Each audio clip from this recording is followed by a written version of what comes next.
कुंभ के रहस्य के तीसरे भाग में आप सभी का स्वागत है। पिछले भाग के जरिए हम ये जान चुके हैं शांति कुंज में कुंभ का अलग ही तरह का स्नान हो रहा था।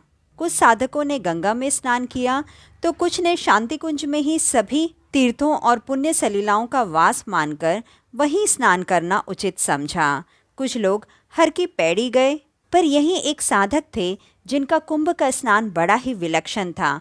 उन साधक का नाम था बिहारी लाल जी।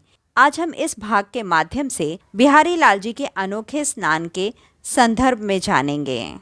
राजस्थान के एक साधक बिहारी लाल जी थे।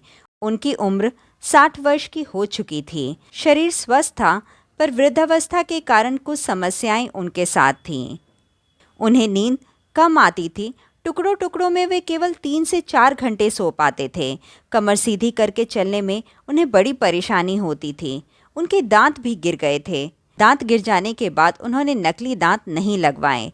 उनका कहना था कि भगवान ने जो चीज़ वापस ले ली है उसे फिर से क्यों बसाना। हाँ, पर उनकी नज़रें बहुत तेज़ थीं।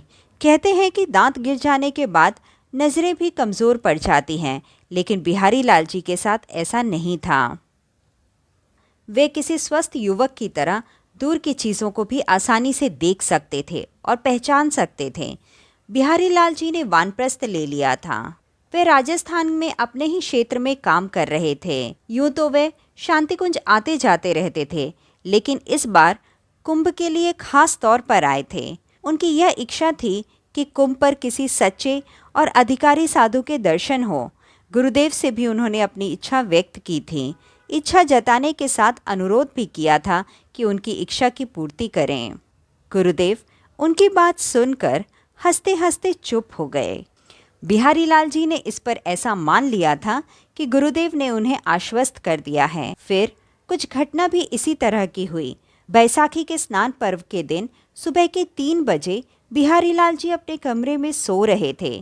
थोड़ी देर पहले ही उनकी आंख लगी थी।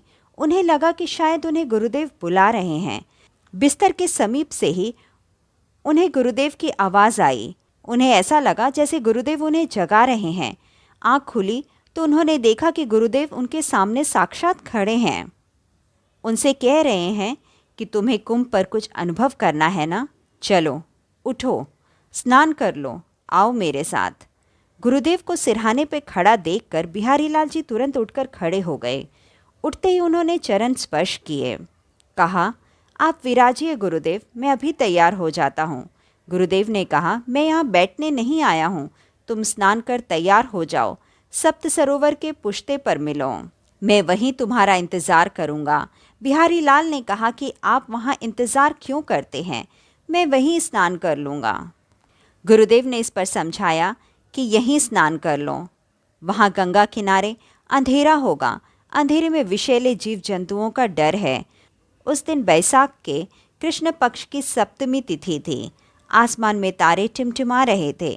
चंद्रमा को अस्त हुए काफ़ी समय बीत चुका था। बिहारी लाल जी गुरुदेव की आज्ञा मानते हुए स्नान के लिए चल दिए। उन्हें रह रहकर आश्चर्य हो रहा था कि गुरुदेव इस समय यहाँ उनके कमरे में कैसे आ गए। कभी किसी से सुना नहीं कि गुरुदेव इतनी सुबह किसी साधक के कमरे में चले गए हों। सुबह जगाने और कहीं ले जाने की बात होती तो संदेश पहुंचाना ही काफ़ी होता। इन विचारों में डूबते उबरते बिहारी लाल जी नित्य कर्मों से निवृत्त हुए। उस सवेरे उन्होंने नियमित गायत्री जाप शांति कुंज में नहीं किया। गुरुदेव सप्त सरोवर में प्रतीक्षा कर रहे होंगे, उनके अंदर यही विचार तेजी पकड़ रहे थे। उन्होंने स्नान के बाद गायत्री माता की छवि के सामने दीपक जलाया, प्रणाम किया और मन ही मन गायत्री का जाप करते हुए सप्त सरोवर की ओर चल दिए। शांति कुंज से निकलते हुए गेट के पास खड़े होकर गुरुदेव के साधना कक्ष की ओर देखा। वहाँ कुछ रोशनी जल रही थी। बाहर निकलते हुए उन्होंने गेट पर खड़े कार्यकर्ता से पूछा कि गुरुदेव चले गए क्या? कार्यकर्ता पहले तो उनके प्रश्न का मतलब नहीं समझ पाया। दोबारा पूछा तो वे कहने लगे, कहाँ चले गए? उन्हें कहीं जाना है क्या? कहते हुए वह सावधान की मुद्रा में खड़ा हो गया। बिहारी लाल जी ने पूछताछ में अपना समय नहीं गंवाया। मान लिया कि गुरुदेव जा ही चुके हैं, तभी तो सप्त सरोवर पर मिलेंगे। वे गायत्री मंत्र का मानसिक जाप करते हुए तेज तेज कदमों में चलने लगे। लंबे लंबे डेग भरते हुए वे 5 मिनट में ही सप्त सरोवर के मोड़ पर पहुंच गए। सीढ़ियों के मोड़ पर चढ़े, वहां उन्हें कोई नहीं दिखाई दिया। सिर्फ एक आवाज़ सुनाई दी, इधर आओ, नीचे उतरो। आवाज़ गुरुदेव की ही थी। उस दिशा में देखा तो गुरुदेव गंगा के किनारे वाली दिशा में पेड़ के पास खड़े हुए उन्हें दिखाई दिए। बिहारी लाल जी नीचे उतरने लगे। गुरुदेव ने इशारे से उन्हें अपने पीछे पीछे चलने को कहा और गंगा में उतरने लगे। सप्त सरोवर पर मोड़ वाले घाट पर घुटनों से कमर तक गहरा पानी रहता है। बहाव तेज है और पिंडलियों तक उतरते उतरते पांव उखड़ने लगते हैं। बिहारी लाल जी ये समझते थे।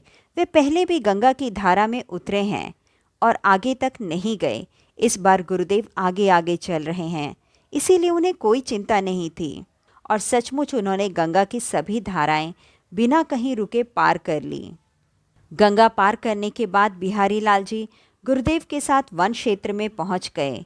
उस पार के वन को कदली वन कहा जाता है। जंगल बहुत घना था। जंगल में शेर, चीते, हाथी आदि जंगली जानवर थे। बीच बीच में उनकी दहाड़ और चिंगाड़ भी सुनाई दे रही थी। उस क्षेत्र में प्रवेश कर ही रहे थे कि गुरुदेव रुके। उन्होंने अपने पाँव के जूते उतारे और बिहारी लाल से भी वैसा ही करने के लिए कहा। आखिर गुरुदेव बिहारी लाल जी को कौन सी दिशा में लेके जा रहे थे? उस दिशा में जाने से पहले उन्होंने अपने जूते क्यों उतार लिए? इसके बारे में हम जानेंगे इसके चौथे भाग में। धन्यवाद।